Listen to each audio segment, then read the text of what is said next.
Ori and the Will of the Wisps opens with a soothing melody that introduces the main theme of the game, while also providing whimsy with the strings and piano.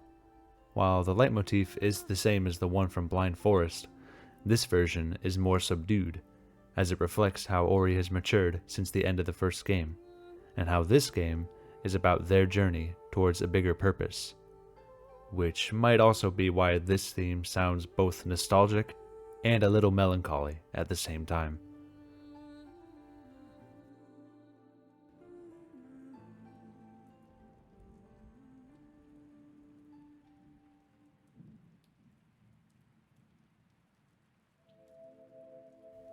Rain World opens with the sound of rain pouring down upon a desolate world before soft notes begin to play. It's a simple theme, but one that illustrates a world that has fallen to ruin, and yet still contains so much beauty and life. A harsh world, but also a fascinating one. Will of the Wisps and Rain World are two of my favorite games of all time, and a large reason as to why is due to their incredible soundtracks. From the orchestral work of Gareth Coker to the synthetic brilliance of James Primate and Lydia Esrig, both games are able to utilize incredible songs to craft their worlds, enhance scenes, paint a picture of the world around them, and bring the whole experience together through their own different, yet also very similar ways of musical expression. AKA, here's a video where I gush about how good these OSTs are, so yippee!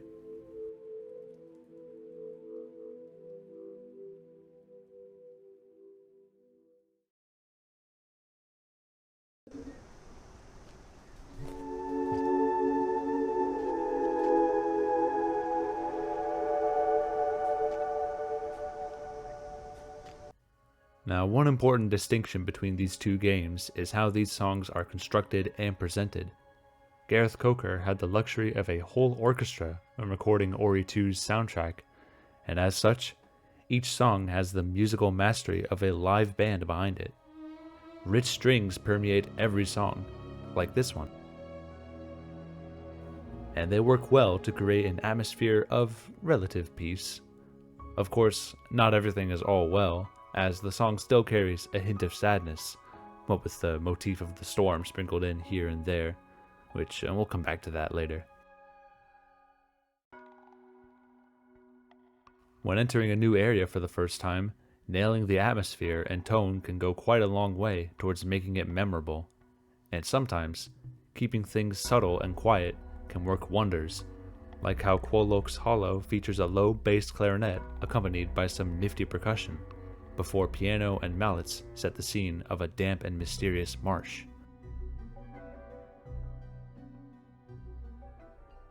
Getting to the wellspring, the music enhances the mood of a long broken down structure, but one that still contains many secrets inside, with the soft drums in the background providing a sense of importance to this place.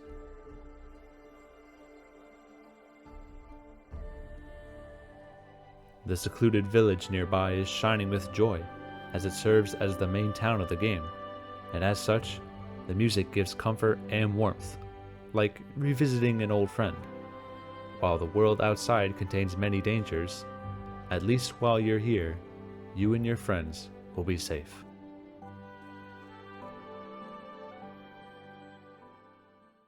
Of course, in Rain World, there aren't that many safe spaces, as each trek through these regions is a test of survival and endurance.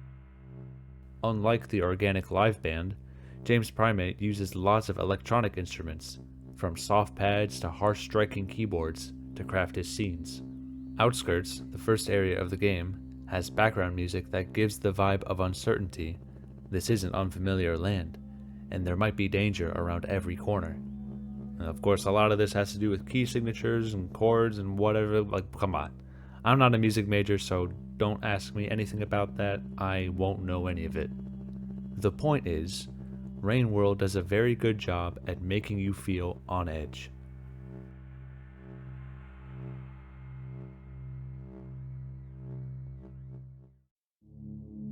The Shaded Citadel, while already being one of the toughest places in the game, introduces the player with suppressing pads and a quiet, yet somber beat, as the slugcat descends further and further into the darkness.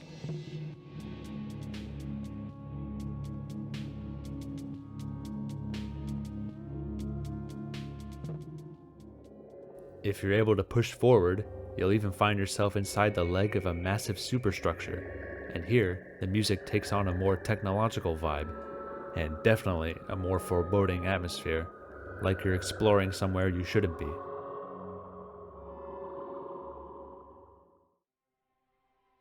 The world of Will of the Wisps is also full of many frightening places, like the dark and oppressing caves of Moldwood, where the music swells to fill the player with dread as you rush to avoid the ever-encroaching blackness.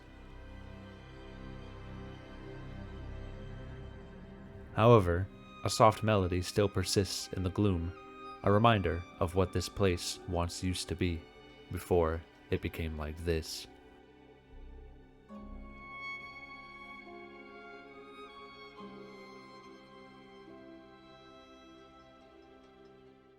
Just past the caves, you might find another area that initially gives good vibes, with the theme of the Wellspring Glades, although something seems off about it. But as you walk through the silent woodlands, it becomes very clear that something terrible has happened here.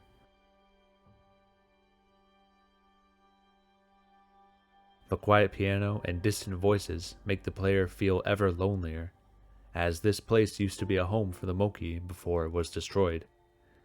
And yeah, the fact that this place also contains the saddest quest in the entire game doesn't really help matters.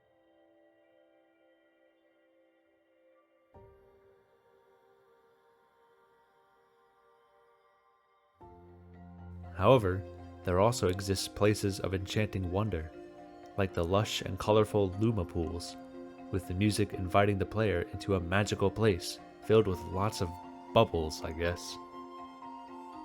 Instead of emphasizing isolation or emptiness, the music makes this place feel truly alive.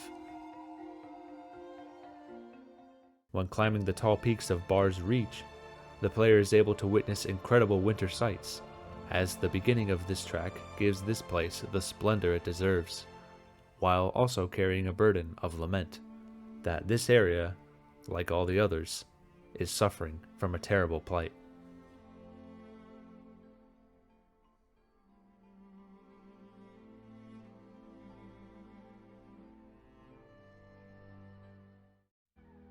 Rainworld's music is stuffed full of reflections on the past, as the player wanders through the old ruins of a civilization long since gone. From ancient factories to industrial plants, everything's decayed so much that nature has reclaimed the land. And yet, you can't help but wonder what used to be there, even though we the player never see the world in its prime. The ancients, the ones who built all these grand structures, have all left this world long ago, and now we're only left to reflect on what it has become. As the slugcat crosses the waters of the shoreline, large tentacle-like formations are prevalent in the background. What purpose did they once serve?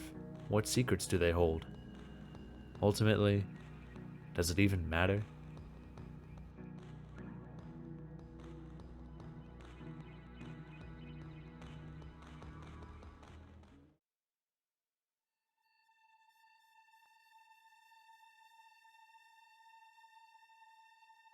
While the world is left in tatters and destruction, it still holds incredible beauty and value for all the creatures that now inhabit it.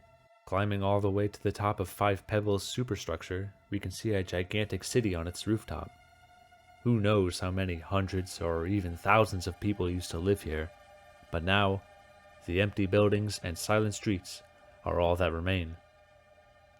And yet, it's still stunning to look at, like a place you know should be bustling and thriving, but instead, it's completely empty. Well, almost empty, as now scavengers make this place their home. And when you think it's just one city, going out to the top of the wall reveals countless other iterators in the distance, all with their own empty cities on top of them. The world has moved on from the people of the past, and now it can flourish in the new age of life.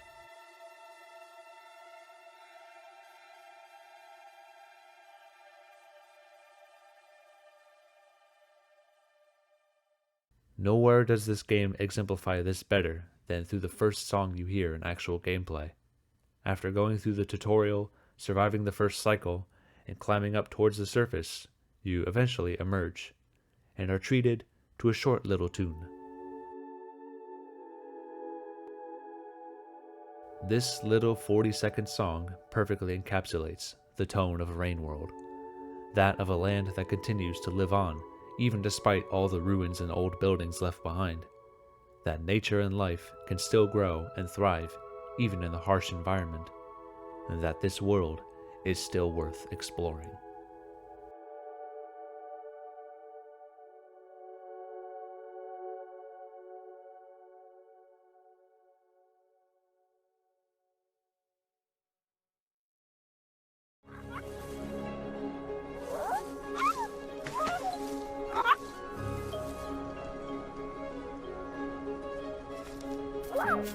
Probably the biggest difference between Will of the Wisps and its predecessor Blind Forest is the heavier emphasis on combat. Instead of using your little pea shooter for the whole game, Ori has access to blades, hammers, throwing projectiles, and all sorts of other magical weapons. Mixed in with the already intimidating platforming, and this game is no easy walk in the park. Yet when new abilities are thrown into the mix and you're able to test them out, learning how they can both function in combat and exploration is a rewarding experience.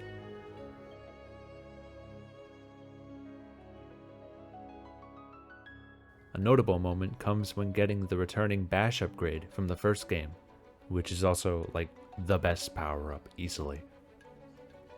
The following segment sees the player solving various puzzles and defeating enemies, all while making use of this newfound power. The music in the background complements this by simultaneously taking the theme of the swamp with its various percussive instruments and making it more energetic and livelier, as if it's a playful romp through the marsh instead of a life or death battle.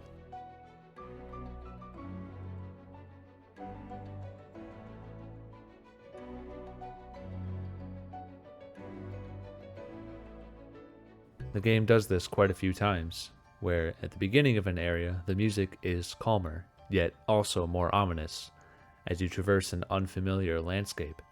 But once you find the power-up, the music becomes more filled with life, and you're now able to get the upper hand against your foes.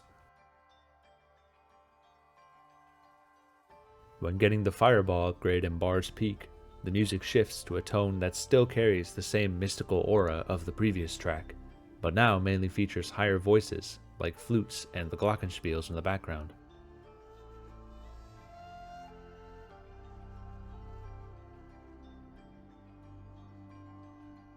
Similarly, when getting the Dig upgrade in the Windswept Wastes, the music launches into a more upbeat tune, with a driving guitar pushing the player forward as they come closer and closer to the final wisp.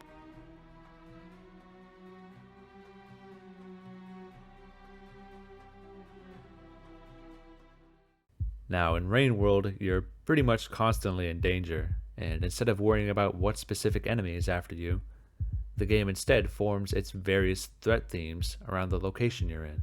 The first one you'll most likely hear, in Outskirts, features a rising note pattern that never lets the player have any rest, while also having drums and various other synth sounds to indicate that something is near. And of course, we can't forget about the wah-wahs. A unique system this game uses is as the player gets closer to danger, more layers of the track are added. At first, only a quiet kick drum is heard, as an enemy is present, although pretty far away and probably hasn't noticed you yet. As you get closer, more percussion is added until you are actually in a confrontation with an enemy, as the music continues to build as it gets closer to chomping you to bits.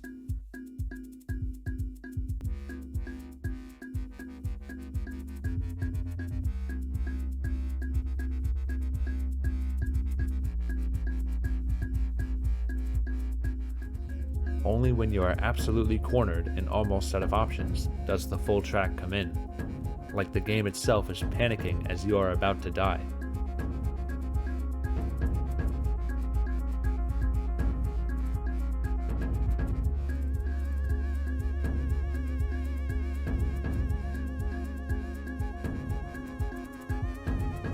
Of course, the opposite is also true, as if you manage to get away, the track becomes quieter, as layers fade out, until eventually, the enemy is gone, and the music stops. This technique is used throughout the entire game, and it shifts in tone depending on the region. Industrial Complex sounds like a more threatening outskirts, which it kinda is, while Shoreline is less oppressing due to the open nature of the waters, but the creatures of the ocean still present a valid threat.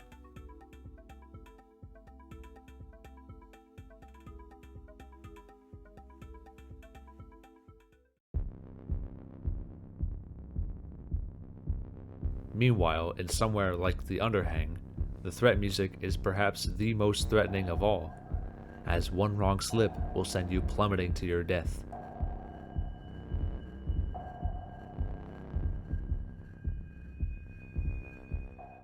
Even the Downpour DLC carries this theme, as Waterfront Complex presents the same shoreline threat music but in a more complete and mechanical sounding state, as this is Shoreline but in the past.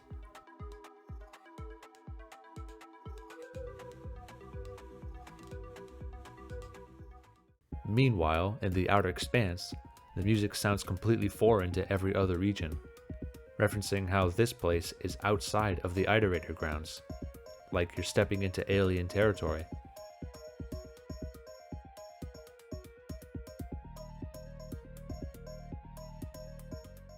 And of course, I can't ignore Metropolis, which has the most bombastic threat music of all, paired of course with the most chaotic Slugcat, in a region that pits you against hundreds of scavengers.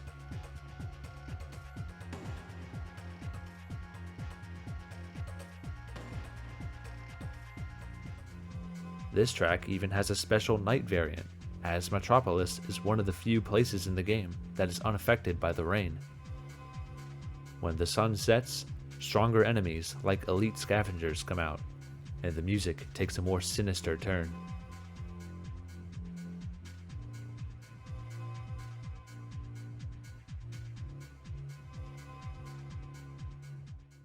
However, what if the threat is something that we've never encountered before? Not a new region or enemy or hazard, but a complete change to the world. Well, nowhere else is this scene better than in the Saints campaign, where the entire world is blanketed in thick snow. The first track you hear, Chilblain Grace, perfectly captures the new nature of this world, as you now have to worry about finding warmth to not freeze to death. It's a track that pushes you forward despite the brutal cold that now faces you, as the track itself almost feels icy and chilly.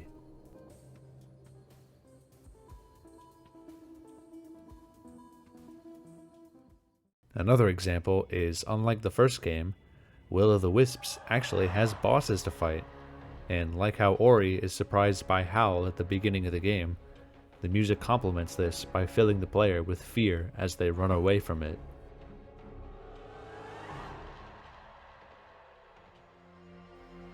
Much later on, when fighting Quolok, who's been corrupted by the decay, the music reflects the serious tone while also carrying the same theme you hear upon first meeting him.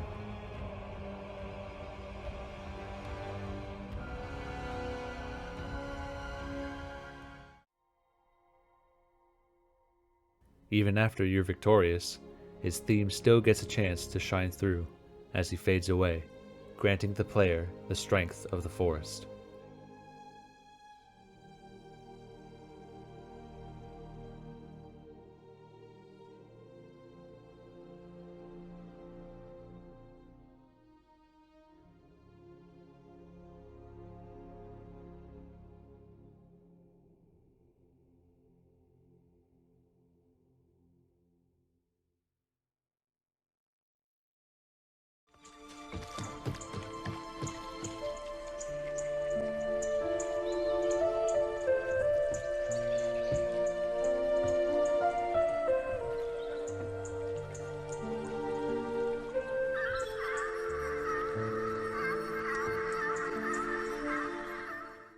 Using music to carry themes, whether it be story or character focused, can be a really effective tool in musical storytelling.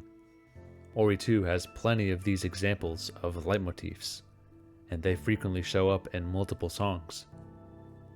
Each area has its own melody that has a version while it's still under the influence of the decay, and after the area has been restored. Ori's theme, of course, is the most prevalent, appearing in quite a lot of songs, as well as Ku's, from the moment she's born to the moment they take flight together, with both character motifs being present, although Ku's is obviously the main focus.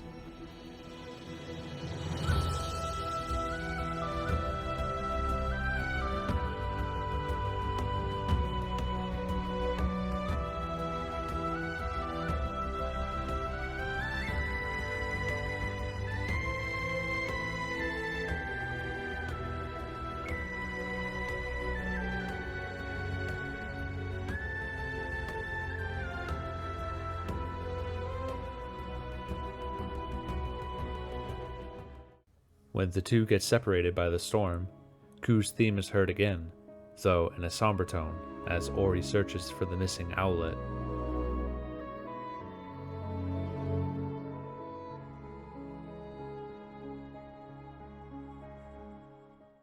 After Ku is injured by Shriek, her theme is in its most dire state yet.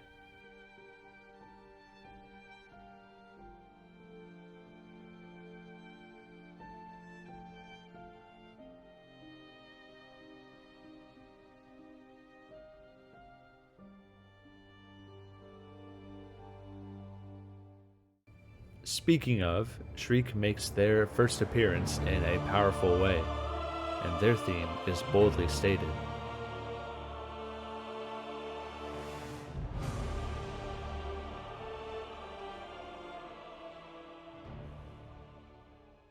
It's not until later, when we learn about Shriek's past, that her theme is reflected in a sadder tone, as we learn how they became the way they are.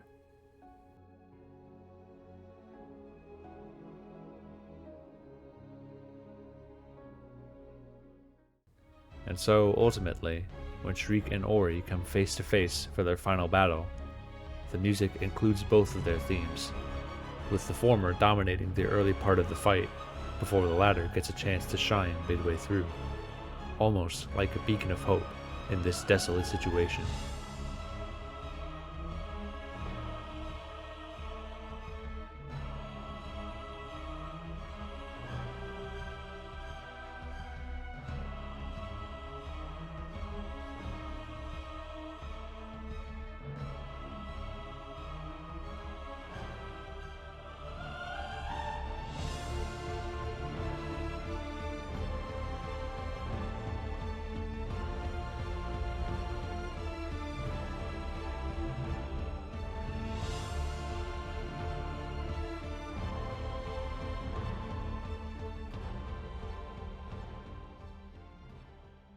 Even after Shriek is defeated, their theme gets one more moment to fade out as they exit the story.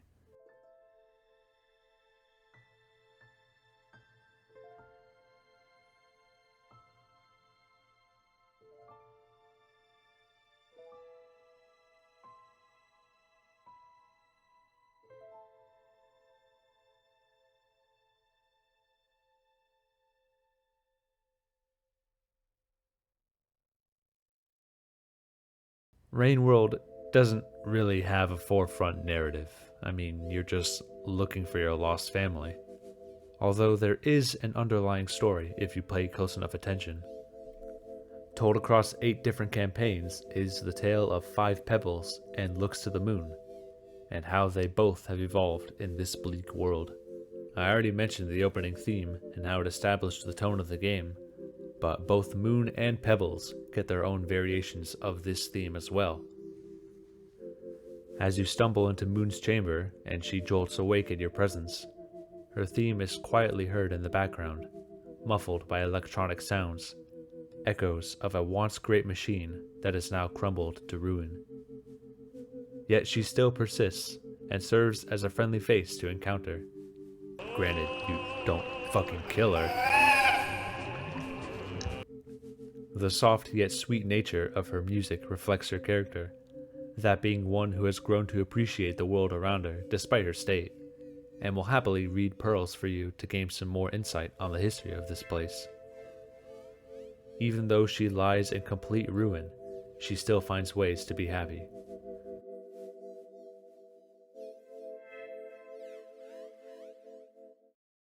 Journeying up the superstructure and finally reaching the general systems bus of 5 pebbles, the theme is revealed again, though this time it's much more chaotic and almost drowned out by all the noise in the background. Understandably so. I mean, you're in the middle of a hyper-intelligent supercomputer, so it seems almost overwhelming at first. But once again, this theme serves as a reminder that even Pebbles is a part of this world, and he won't last forever. Much like how he tries desperately to find a solution for Ascension, even going so far as to rob Moon of her water supply, and then trying to rid himself of the rot as best as he could, but to no avail. The world is changing, and there's nothing he can do to stop it.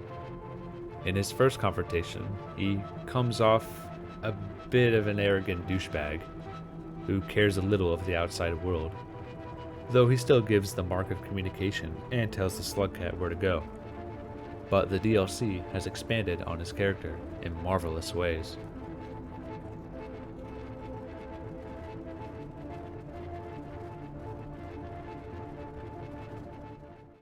In Spearmaster's time, back when Moon was still functional, Pebbles himself was not that much different, but the effects his actions are having on Moon are heard in the song Random Fate, which plays when exploring the inside of her superstructure.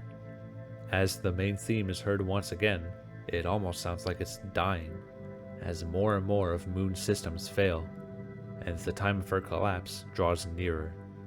It's a haunting piece, as we all know what's going to happen, but there truly is nothing we can do to stop it.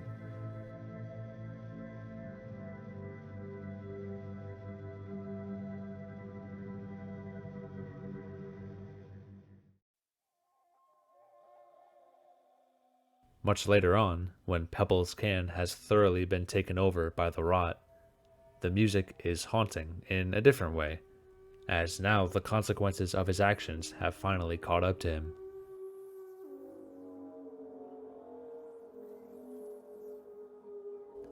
His entire can is infested.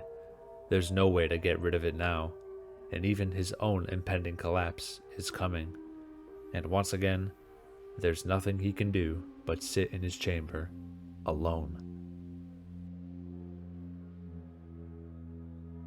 But this time, he has no one to blame but himself for this situation, as now he finally relents and does one last selfless act in entrusting Rivulet to take his rare refraction cell to Moon to give her a boost in energy.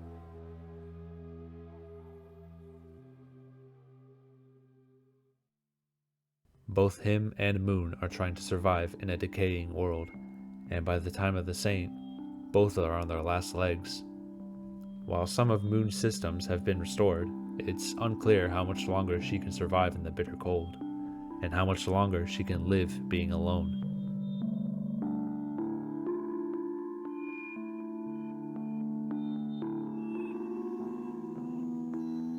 Pebbles has it even worse, with his entire can collapsed, and with almost no power.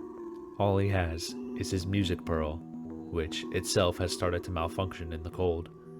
It's another reminder of the fact that this world will move on. The old will be left behind and overtaken by the new. That's just the way of life. The world is entering a new age, and nothing anybody can do will stop it.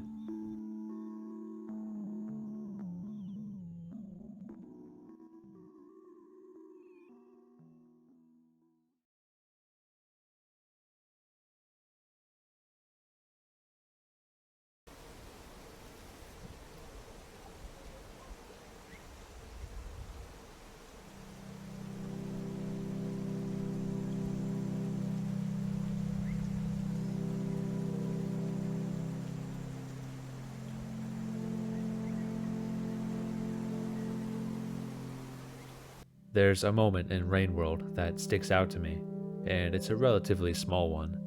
There's this big tree in outer expanse, and if you're able to brave the climb to the top, you're treated to a breathtaking view of 5 Pebbles Can in the background, truly showing just how massive it really is. You're also treated to one of my favorite songs in the game, Reminiscence, which does pretty much exactly what it says. The warm pads and soothing melody remind the player of the journey they went on to reach this place, braving the depths of the subterranean, wading through the dark and damp landscape of the sunken pier before reaching open land in the expanse. And now, looking back on how far you've come, it's nice in a way to be proud of what you've accomplished.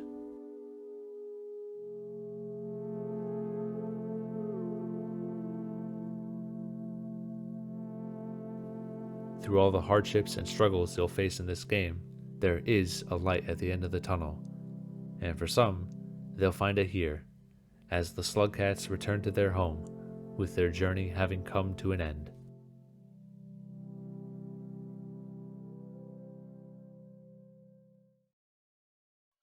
The best songs, in my opinion, are the ones that leave an emotional impact, and while many of the ones I already mentioned do so in a great way, these last few take the cake.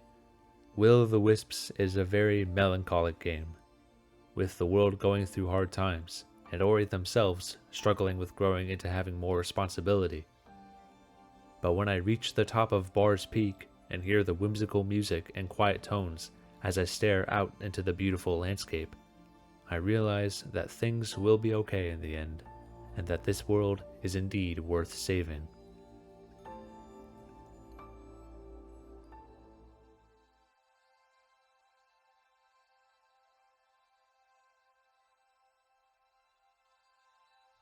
At the end of everything, when Ori has defeated Shriek, their final task becomes clear: to give themselves up to become the new spirit tree for Naiwen. It's an action that will save everyone in the forest and give new life to the area, but will also mean losing their form and their family as well. It's a heartbreaking choice, but as Ori crawls over towards Sayre, they know what they must do.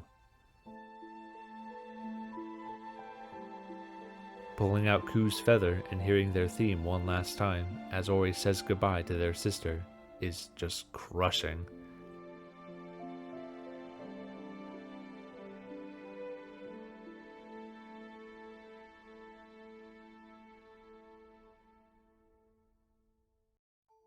And then the wistful yet remorseful return of Ori's theme one last time as they shed their natural form to become the spirit tree.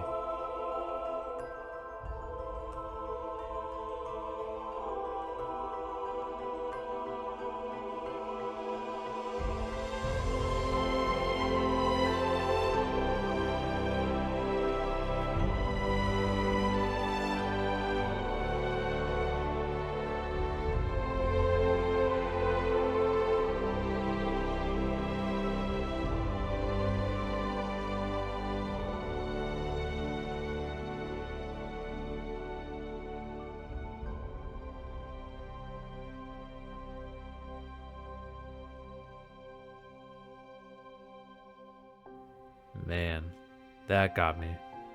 Yeah, I cried at this part, and it's pretty much all because of the music, which is why Gareth Coker is a goddamn legend for making this OST. I will never forget this moment, as it's when I realized that this game truly is something special, and is one of my favorite games of all time.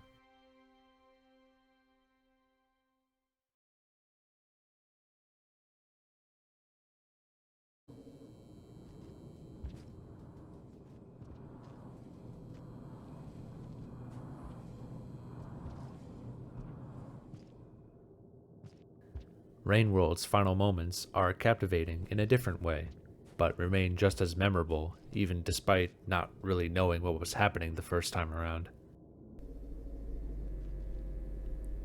After crawling through the dark and cramped pipes of the filtration system, the Slugcat finds themselves here, at the bottom of the world.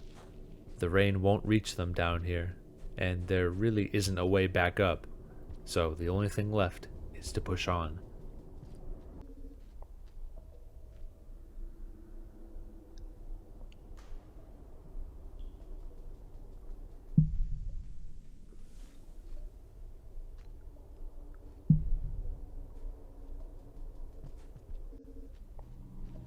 The goal of the ancients, and in extension the iterators, was to find a way to properly ascend, since everything in this world is stuck in a cycle of death and rebirth. Digging deep into the earth, the ancients found void fluid, a substance that would take one out of the cycle for good, given they didn't have many attachments to the living world, for if they did, they would be stuck as echoes.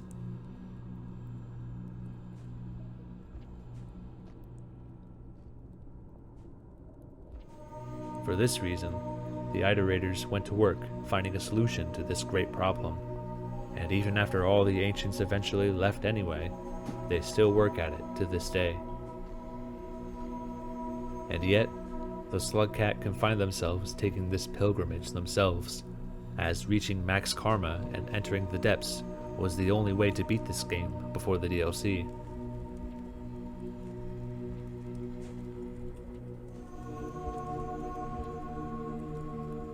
At first, the area is silent, with only the sounds of fire crackling being heard. But then, a tune starts to play.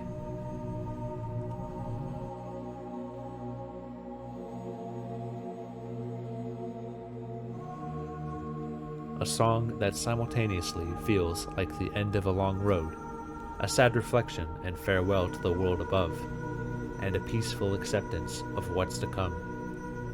Truly a beautiful track.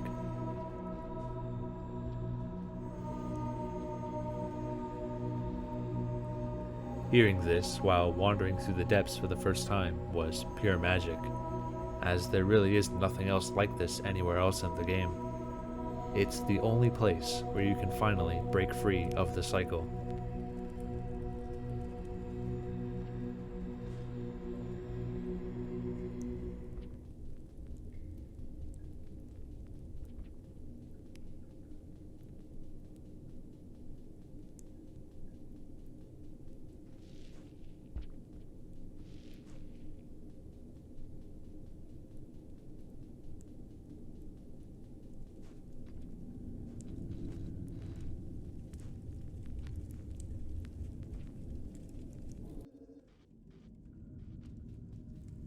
Even after passing the Guardians and falling down the chasm, as even the game itself begins to melt away, the game presents one final track, the last one you hear before you plunge into the void.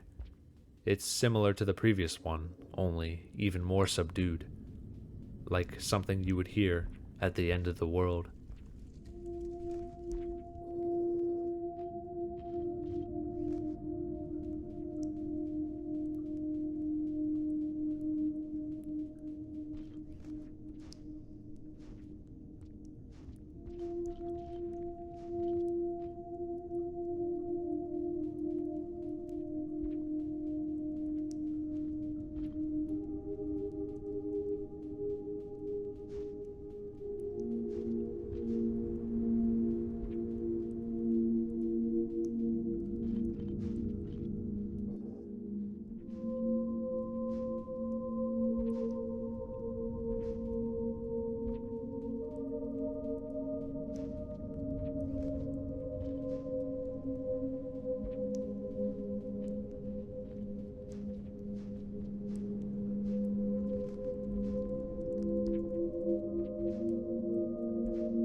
As you descend into the void and pass the void worms, you're left in complete darkness, and it's here that the main theme of the game plays one last time, though very faintly.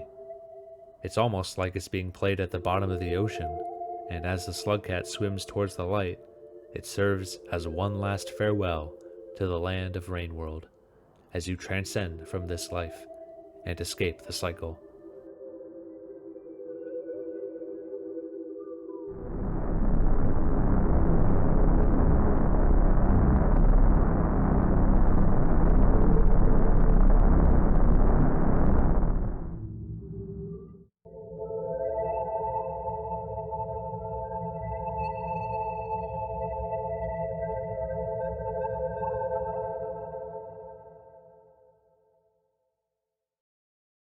The DLC expands on this place in a couple ways, like how if Artificer manages to get to the depths, the tracks mentioned beforehand don't even play, as they don't have enough karma to ascend.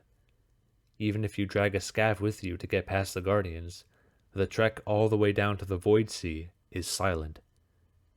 And of course, Artie doesn't get all the way down, as their earthly ties prevent them from passing on, and they become an echo. It's at the end of time when you come here as the Saint, where things change, as the depths are now entirely gone, and instead, the Saint goes to Rubicon, a clashing of realities and locales, a construct of the Void incarnate.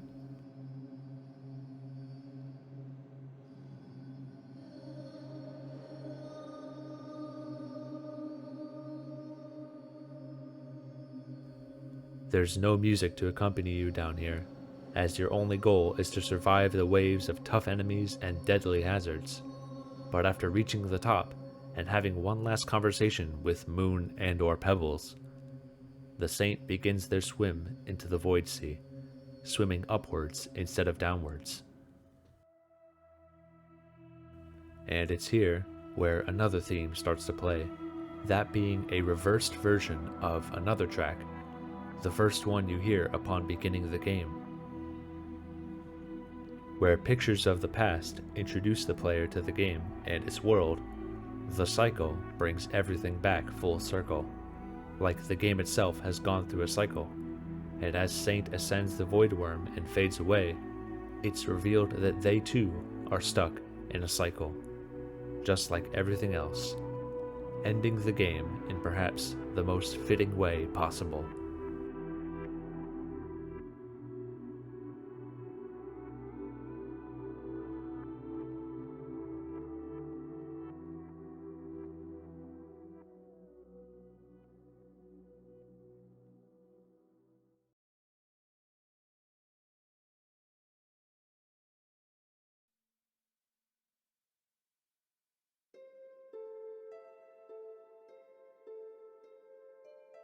Rain World and Will of the Wisps are two very special games that I hold near and dear to my heart, and a big reason as to why is their incredible OSTs.